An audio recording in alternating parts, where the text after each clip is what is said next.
आचार्य जी, ऐसा लगता है कि अब आपके सब्र का बांध टूट गया है, इसीलिए आप अब सोशल मीडिया पर खुलकर ये सारे बयान में लेकर आया हूं। आपने कहा वामपंथियों का कब्जा हो गया है कांग्रेस पार्टियों पर, फिर जैसा आपने अभी बताया मेरी वेशभूषा से, मेरे तिलक से चिढ़ है, फिर उसके बाद राम के अस्तित्व पर कांग्रेस के बहुत सारे नेताओं ने सवाल उठाया, हिंदू विरोधी आपने उन नेताओं को बता दिया। अब आपने कोई कसर छोड़ी नहीं है आचार्य जी, इसीलिए तो मैं कह रहा हूं, अगर अब कांग्रेस पार्टी ने आप पर कार्रवाई कर दी तो आप क्या करेंगे? ये तो कांग्रेस का फैसला, ये तो कांग्रेस का फैसला है। जब मुझे भारत के गृह मंत्री राजनाथ सिंह जी के खिलाफ चुनाव लड़वाया गया था, तब भी मैं धर्मगुरु था। ये तो कांग्रेस पार्टी को तब सोचना चाहिए था कि हिंदू धर्मगुरु को कांग्रेस का कैंडिडेट बनाया जाए ना, या ना बनाया जाए।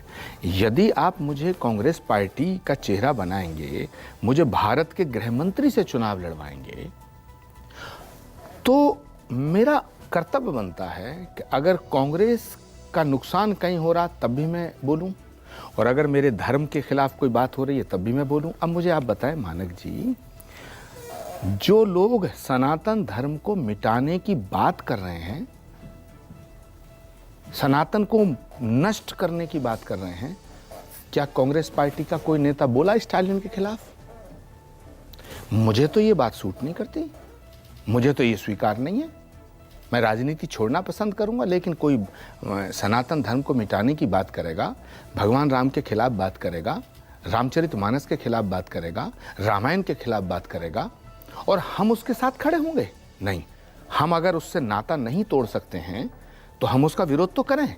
तो मेरी शिकायत ये है कुछ नेताओं से कि जब स्टालिन ने ये कहा कि हम सनातन धर्म को मिटा देंगे, सनातन धर्म को मिटाना है, सनातन धर्म डेंगू है, मलेरिया है, ठीक है, ये बोला नहीं बोला, मॉस्किटो है, हाँ, है, कोढ़ है, कुष्ठ रोग है, तो क्या कांग्रेस पार्टी के नेताओं को इसका विरोध नहीं करना चाहिए? अगर हम उसका विरोध नहीं कर रहे हैं, अब देखिएगा, तो इसका मतलब हम समर्थन कर रहे हैं।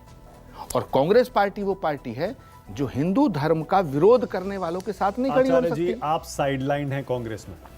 पहले आप प्रियंका गांधी के राजनीतिक सलाहकार थे, आपको 2 बार चुनाव भी लड़ाया, लेकिन आपके बयानों की वजह से ही कांग्रेस पार्टी में अब आप इररेलेवेंट, अप्रासंगिक हो गए हैं।